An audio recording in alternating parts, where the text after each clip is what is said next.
Bonjour et bienvenue dans cette nouvelle vidéo dont le sujet est comment arrêter de fumer et quelle est probablement pour moi la méthode la plus efficace pour réussir. Je suis Lionel Maillard, hypnothérapeute, maître praticien. Dans ma dernière vidéo, nous avons vu les 3 grands facteurs qui pour moi conditionnent la réussite d'une personne. Si vous n'avez pas encore vu cette vidéo, je vous invite à la visionner, le lien est en description sous cette vidéo. 3 grands facteurs conditionnent la réussite d'une personne, je vais vous les rappeler en quelques minutes. Premier des facteurs, la détermination. Être motivé parce qu'on ne fait rien sans détermination, c'est très important. Je dis toujours l'hypnose est très efficace, cependant ce n'est pas un tour de magie. Une personne, je vous assure, n'est jamais ressortie de mon cabinet non-fumeur ou non-fumeuse parce que j'ai tout simplement claqué dans les doigts. Cela ne fonctionne pas comme ça. Donc être motivé, voire même déterminé. Le deuxième facteur est l'environnement. Votre environnement, il est très important de faire un petit bilan sur votre environnement et savoir comment est-ce que cela va être facile d'arrêter de fumer facilement dans votre environnement. Dans ma dernière vidéo, je donne quelques petits conseils, des pièges à éviter qui permettent évidemment de se donner toutes les chances de réussir. Et le troisième facteur est l'environnement psychologique. Dans sa tête, être bien psychologiquement, moralement et mentalement. Si pour vous les 3 facteurs sont réunis, vous avez donc quasiment, n'a jamais vraiment 100% bien sûr, mais quasiment 100% de chances de réussir. Maintenant, pourquoi l'hypnose est plus efficace qu'une autre méthode? Une petite parenthèse avant de continuer. Prochainement, je vais publier quelques témoignages, nouveaux témoignages sur la réussite de mon programme pour arrêter de fumer sans souffrance. Ces programmes seront disponibles sur cette chaîne. Je vous invite donc à vous abonner et peut-être aussi à cliquer sur la petite cloche pour être notifié à chaque prochaine vidéo. Parenthèse refermée. Pourquoi donc l'hypnose est plus efficace qu'une autre méthode? Je vais vous faire un petit cours rapide. Nous sommes tous équipés de la même manière. Nous avons une partie de nous que nous appelons le conscient et une autre partie que l'on appelle notre inconscient. Ça, ma foi, c'est de la science, c'est pas moi qui l'ai inventé. Ce que l'on sait moins, par contre, c'est que le conscient, globalement, c'est seulement 10% de notre potentiel, pas plus. Ce qui veut bien sûr dire que notre inconscient, c'est 90% de nos ressources. 90%, c'est énorme. Notre inconscient, c'est en fait tout simplement une partie de nous qui nous influence à chaque seconde, qui prend quasiment des décisions, qui nous impose ces décisions, et on pense que ça vient de nous, mais ça vient de notre inconscient. Et c'est nous, évidemment, c'est pas quelqu'un d'autre. J'ai trouvé un qualificatif il y a très longtemps pour qualifier le fonctionnement de notre inconscient. Je dis tout simplement notre inconscient est autonome. Autonome, gardez bien ce mot à l'esprit, vous allez voir, il y a des chances que ça revienne plusieurs fois dans les explications. Autonome.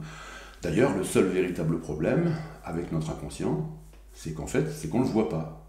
Nous sommes des êtres plutôt cartésiens, nous croyons ce que nous voyons. On ne le voit pas. Je suis capable d'observer une de mes mains, c'est pas très grand une main en fait. Trouvez pas que ce serait fascinant si on pouvait observer notre inconscient? Parce qu'on observerait 90% de notre potentiel. 90%. Et croyez bien que dans ces cas-là, on se garderait bien de prendre quelque décision que ce soit sans savoir si notre inconscient est d'accord pour appliquer cette décision. Parce que finalement, quand une personne décide d'arrêter de fumer, elle le décide de manière consciente. Donc, elle le décide avec 10% de son potentiel.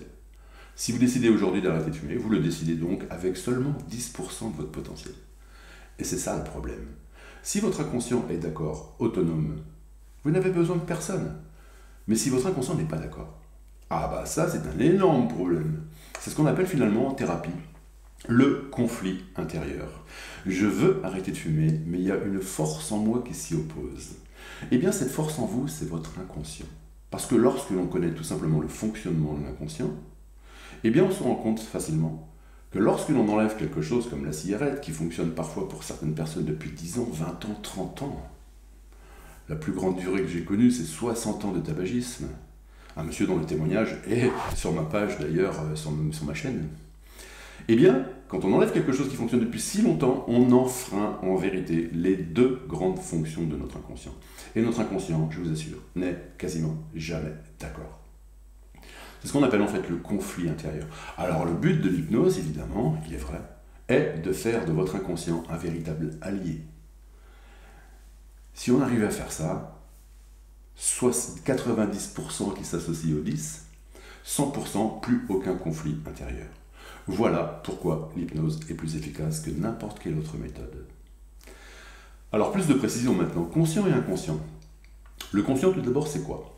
Mais le conscient c'est simple en fait, c'est tout ce que vous connaissez de vous. L'éducation que vous avez reçue, votre parcours, l'enfance, l'adolescence, l'âge adulte, métier, famille, apprentissage et les données. Le conscient c'est donc tout ce dont vous avez conscience. Mais votre inconscient, où est-il? Que fait-il? En règle générale, quand je pose cette question, j'ai rarement des réponses.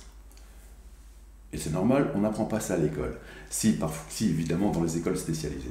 Alors, pour bien comprendre les fonctions de notre inconscient, nous allons imaginer la chose suivante. Et je dis bien imaginer, parce qu'évidemment, ce n'est pas comme ça vraiment. Imaginons qu'autour du corps, il y aurait comme une sorte de frontière invisible et infranchissable. Comme si nous étions enfermés dans une sorte de bulle. Évidemment, il n'y en a pas, ce n'est qu'une image bien sûr, ça serait une bulle. Le corps au milieu, qui ferait donc partie du conscient, entre la frontière et le corps, eh bien, un espace. L'espace, on va dire qu'il contient des informations conscientes. Éducation, parcours, métier, famille, tout ça, etc. En fait, les apprentissages et les données n'étant pas du solide, on va dire que c'est de l'espace. Donc, dedans, j'insiste bien, et ce n'est qu'une image, que le conscient. Donc, d'après vous, l'inconscient serait où? Pas dedans, évidemment, parce que ça, c'est ce que l'on connaît. Et l'inconscient, par définition, on ne connaît pas, c'est inconscient. Et ça, c'est seulement 10% de notre potentiel. L'inconscient, c'est 90%. Il ne pourrait pas rentrer à l'intérieur, c'est trop petit. Donc, c'est un autre espace à l'extérieur de cette frontière. Un espace infiniment plus grand, puisque c'est 90% de vos ressources. Des ressources qui sont à vous. Mais voilà, pas de chance, elles ne sont pas accessibles. Pour toutes les ressources dont vous avez besoin, c'est pas dur, au prorata, on peut dire qu'il y a 10% de ressources dedans, donc des ressources que vous utilisez évidemment tous les jours et au quotidien, et 90% de ressources qui sont en fait de l'autre côté, que vous ne pouvez pas utiliser. Et pour arrêter de fumer, c'est pareil. 10% de ressources dedans, vous vous débattez vous avec ça, c'est compliqué et on n'y arrive pas. Et votre inconscient qui les possède, ces ressources-là, de l'autre côté, mais qui ne veut pas vous les donner. On a tout simplement enfreint ces deux grandes fonctions. Quelles sont-elles, ces fonctions? Comment est-ce qu'on peut les déjouer? Eh bien, vous patientez encore quelques instants et ce sera dans la prochaine vidéo, tout simplement.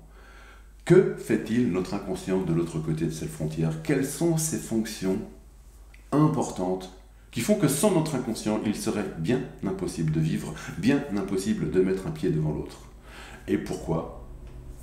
Pour déjouer un petit peu tous ces processus, pourquoi notre inconscient n'est jamais d'accord pour que l'on arrête de fumer? On a enfreint ces deux règles.